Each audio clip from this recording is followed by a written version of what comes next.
It's getting to be that time of the year again. Halloween is over, the holiday commercials have begun, and Black Friday deals have already started being revealed. In times like these, budget-friendly comics are a must. In this video, I'm coming at you with 10 comics you can add to your collection for $50 or less. So whether you're looking for gift ideas other than that Jelly of the Month Club membership, or you need to keep your retail therapy in check leading into the holidays, let's take a look at 10 great books and just maybe you can pick something up for yourself that's real nice. Kicking off the list is Spawn 185. Cover dated for October 2008, this issue not only introduces Jim Downing, who assumes the mantle of Spawn in this issue, but it also includes the death of our original Spawn, Al Simmons. Making his return to the title was creator Todd McFarlane, who provided the art for multiple covers and co-scripted the story along with Brian Holgan. Featuring part 1 of the Endgame story arc, the interior art was provided by fellow Image Comics founder Whilce Portacio. Recent sales for this issue range from $30 to $45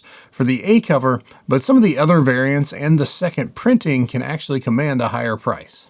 What list is complete without an appearance from everyone's favorite mutants, the X-Men? Our number 9 book is the October 1979 issue, X-Men 126. Now, despite the title reflecting the Uncanny X-Men as it had beginning back with issue 114, the series would not officially change its name until issue 142 in early 1981. X-Men 126 is the first full appearance of the mutant Proteus, who is actually the son of well-known supporting character Myra McTaggart. Proteus had cameoed in the preceding issue using the name Mutant X. The story is titled How Sharper Than a Serpent's Tooth, which is a partial line from Shakespeare's King Lear, and as you might expect, it was written by Chris Claremont, and John Byrne did the interior art. Dave Cockrum, however, provided the cover art. Another noteworthy bit from X-Men 126 is that this is the first time we learn that Wolverine's skeleton is made of adamantium. Recent sales for high-grade raw copies have ranged from $30 to $50 as eBay auctions continue to be volatile and lucrative in the current market. Halloween may be over, but it's never too late to pick up fun holiday-related covers.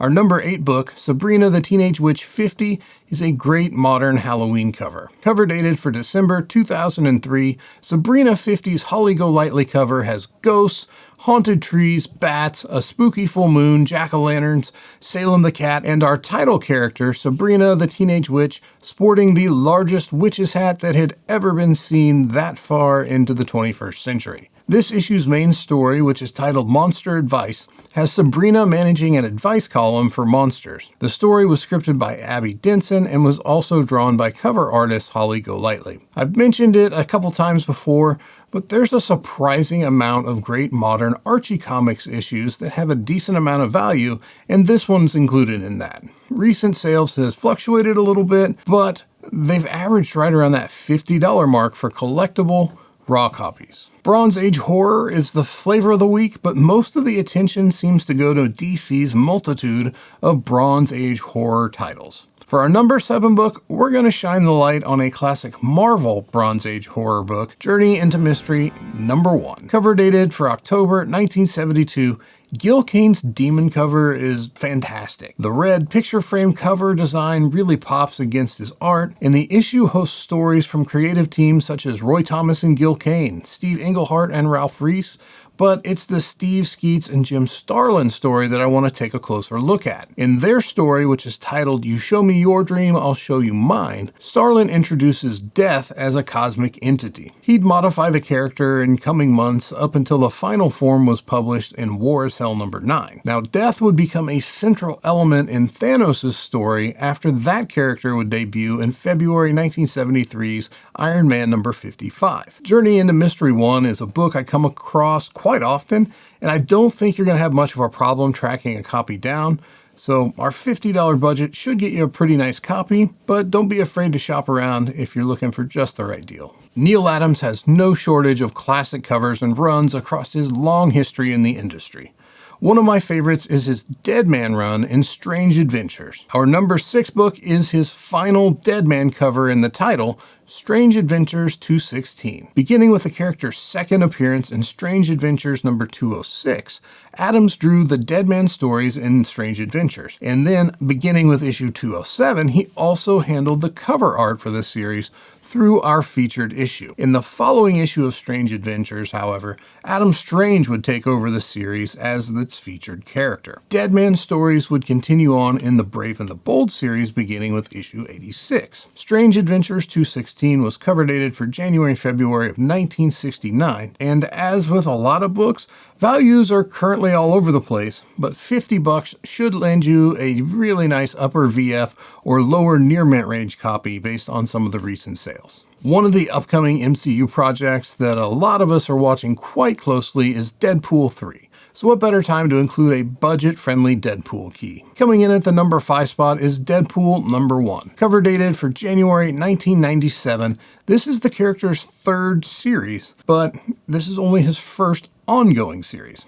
The series would run for a total of 69 issues, wrapping up with a September 2002 issue. Deadpool 1's story was written by Joe Kelly and was drawn by Ed McGuinness, who also provided the cover art. Joe Kelly is largely responsible for Deadpool's turn towards a comedy-centric character, and the Deadpool that most people think of today would develop over the course of his run on the book. On top of that, there are several first appearances in this issue, including Patch, T-Ray, Finway, and most notably to me, Blind Al. Recent sales put the value of this book between $30 and $50, depending on the auction, depending on the grade, but there is a higher priced newsstand edition if that kind of a thing appeals to you. One of the DC projects I'm most looking forward to is the Max show The Penguin, which is set for release sometime in 2024. The show is a sequel to the 2022 film The Batman, and where The Batman featured Carmine Falcone, The Penguin will feature an appearance by Alberto Falcone, better known as DC's Holiday Killer. This is where I'm going to naturally insert a segue to talk about our number 4 book, Batman: The Long Halloween number 1. Published in December 1996, The Long Halloween 1 kicks off the 13-part miniseries and was created by Jeff Loeb and Tim Sale. Sadly, we lost Sale last summer, but his influence through series such as The Long Halloween remains in the hobby. Now, remember my super smooth transition a few sentences back? Well, here comes the payoff. The Long Halloween 1 is the first comic book appearance of Alberto Falcone. His father, Carmine Falcone, debuted in the now legendary story arc Batman Year One, and the character has been seen on the TV show Gotham and in the movies Batman Begins and The Batman. High-grade copies of this issue are currently ranging from $25 to $50, with the occasional copy that'll go for less or even more. If owning this single issue doesn't appeal to you, then I definitely recommend picking up a copy of the trade paperback and giving this great mini-series a read. As an original Green Goblin fan, appearances were few and far between during the period from 1973 to 1997, as Norman Osborn was pretty busy being comic book dead. However, when you step outside of the 616 like our number 3 book does, dead characters are back in play, which means that the original Green Goblin was back for Spider-Man and His Amazing Friends number 1. Cover dated for December 1981, Spider-Man and His Amazing Friends 1 was the official comic book tie-in to the 1981 animated series of the same name. While the show would run for a total of 3 seasons on into the fall of 1983, the comic book would end up being just a one-shot with no subsequent issues coming out. Most people aren't as excited about Norman Osborn Green Goblin as I am, and they tend to focus more on the fact that this issue is the first appearance of Firestar in a comic book, though since this book is not in the 616 continuity, Uncanny X-Men 193 also gets a bit of attention as well for being the character's first appearance in continuity. Written by Dennis Marks and Tom DeFalco, the interior art was furnished by Dan Spiegel, and Spidey legacy artist John Romita Jr. was the cover artist for the issue, and it comes from a special time in the artist's history where he was still drawing in the style of his father, J.R. Essar. Recent sales put high-grade copies of this book towards the top of our $50 budget, but with just a little bit of room to spare. The runner-up for this list is a Silver Age DC classic and probably the best Aquaman cover ever, in my opinion anyway. Aquaman number 42. Cover dated for November and December of 1968, Aquaman 42. Aquaman 42 not only sports one badass cover, it's also the second appearance of Aquaman baddie Black Manta, who debuted just over a year earlier in Aquaman number 35. As with that issue, and every other issue of Aquaman up to that point, Nick Cardy provided the cover art. Now, Cardy got his start in comics back in the Golden Age, and he worked steadily through the Silver Age before turning in some of the most notable Bronze Age horror covers for DC. As for the interior story, it was written by Steve Skeets and drawn by Jim Aparo, with Aquaman 2 potentially being released at some point, maybe not.